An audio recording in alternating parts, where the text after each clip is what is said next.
Hey guys, what is up, and I welcome each and every one of you to a new League of Legends video. So if you've been around maybe Reddit for the past few days, or you played a few games of League of Legends within the past week or so, I'm sure you've experienced the pain, the atrocity, the ridiculousness that is currently Kog'Maw. Ever since the changes in the patch where his Q attack speed got changed over to his W instead, Kog'Maw has been absolutely on a rampage. This guy has been taking over games, has been absolutely blowing up in popularity, and for the most part I feel like he'll become the next Blue Ezreal in terms of popularity and just overall how strong he really is. His win rates have been going up in every single region. He's more or less pick or ban now at higher ELOs. And well, with this increase and surge in popularity, I think it's time to talk about Kog'Maw. I'll give you guys the reason why he's so strong, how to build him and play him so you can go into your ranked games and hopefully get some of that young freelo. But right before we get into the actual details of the video, the question of the video is, what do you think is currently the most overpowered champion in the game?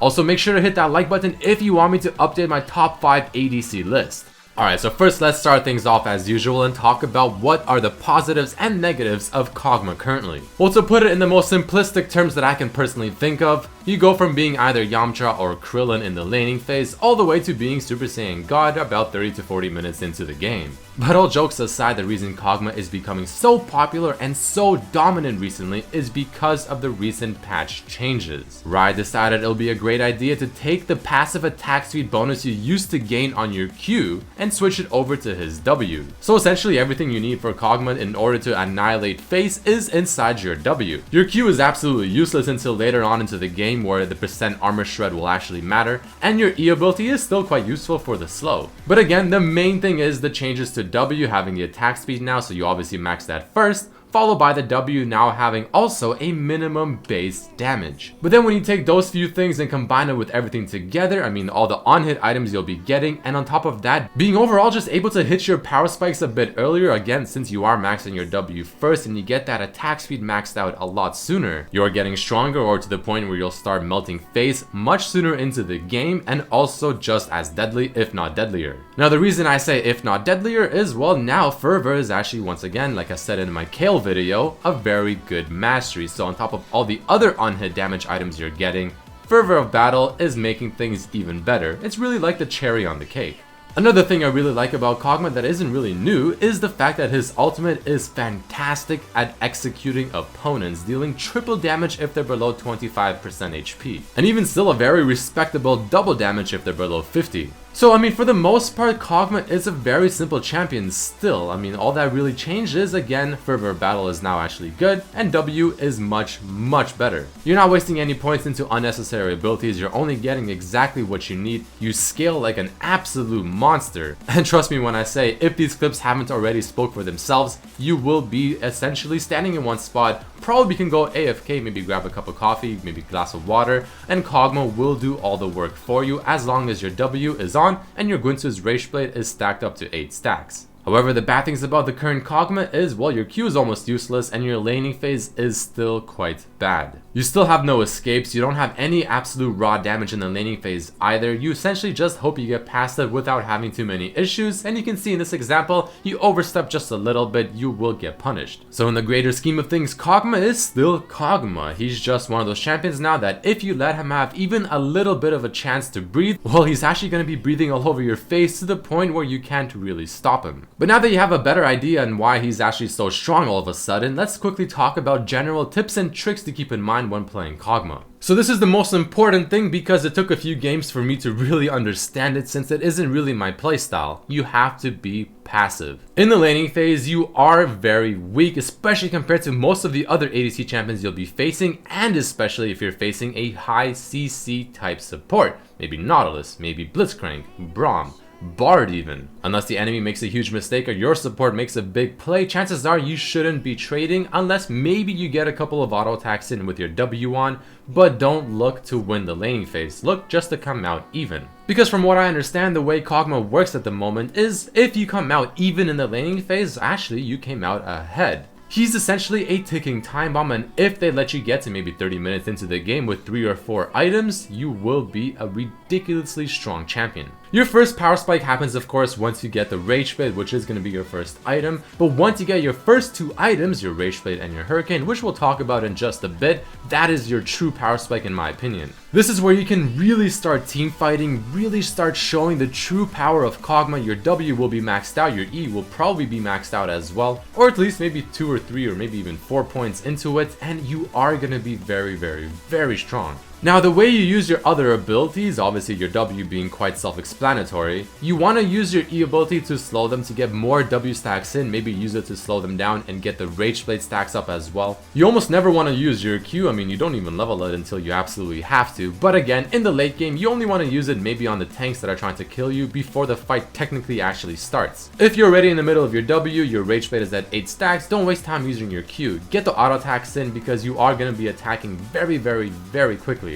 Then you have your ultimate, which I think is fantastic of an ability, but the main thing with this is you want to get to level 11 as soon as possible. The range on your ultimate at rank 1 is not so good, but at rank 2 is when it really starts to be quite nice. Also, if you can, try to avoid using your ultimate on targets that are above 50% HP, because if they're above 50% HP, the damage is really not there. The mana cost on the ultimate ramps up quite quickly, and with this build, you're not really gonna have a whole lot of mana to spend. So try to save it on targets below 50% HP. You're also going to notice that obviously being a ranged champion, stacking up the Rage Blade will take 8 stacks. Now later on into the game, when with your W you'll be at least at 4.5 if not 5.0 attack speed, it really isn't much of an issue. But prior to that, when you're still at maybe 3 items or so, it will still feel like it takes a decent amount of time to get it to 8 stacks. So it is a little unfortunate, but you want to get it to 8 stacks as soon as possible, and you saw with the Ezreal there, the power spike is immense. And the last very important thing to remember when playing this Kog'Maw build is that you don't want to be the first person in a team fight. You must always remember that at the end of the day you have no escapes and you're very susceptible to assassins, to people just diving on you and having their way with you.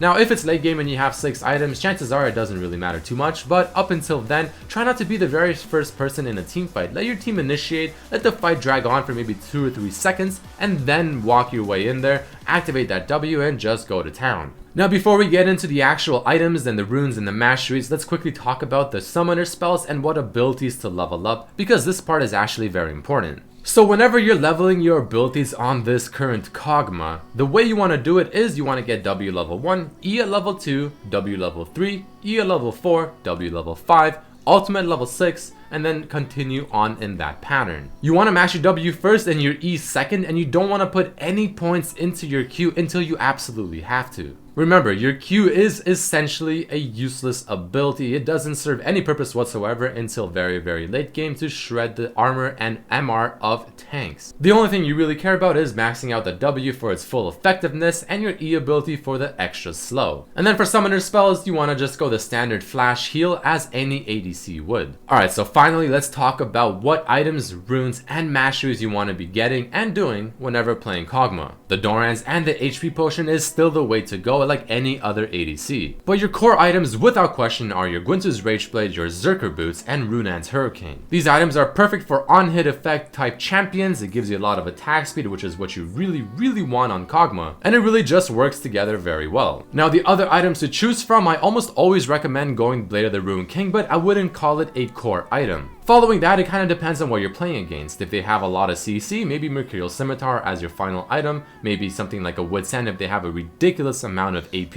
If they have a lot of assassins, I highly recommend going for the Sterix Gauge, or maybe the Phantom Dancer, maybe even the Bloodthirster for the lifesteal and the shield. But almost always I highly recommend getting the Blade of the Ruined King as your 4th item after the first 3 core items. Now something very important to keep in mind, attack speed is essentially your drug. You want to get as many items that give attack speed as possible. So what this means is, on your first bag, you probably want to pick up the pickaxe again towards the Rage Blade. After that, chances are you'll be picking up a few daggers before you get the Blasting Wand and finish off the Rage Blade, and these daggers will transform into the Hurricane and later on into the Blade of the Ruined King. But the point is, if you have maybe 400 gold, then you back to base, pick up a dagger. And now taking a quick look at the runes and the masteries, I feel like it's actually quite self-explanatory. For the Masteries, 1812 0, I mean, you want the ferocity without question, and everything else should absolutely be quite obvious and make perfect sense. Fervor of Battle was made for Kog'Maw and this build. And the runes are also quite standard for an ADC, however I changed it up just a little bit. So your quints are going to be attack speed, your reds are going to be flat AD, and your yellows will be flat armor. Now for the blues, you can either go all MR, or you can do what I did and put 3 or 4 attack speed blues and then the rest being MR. It doesn't really matter too much, it's more of just personal preference.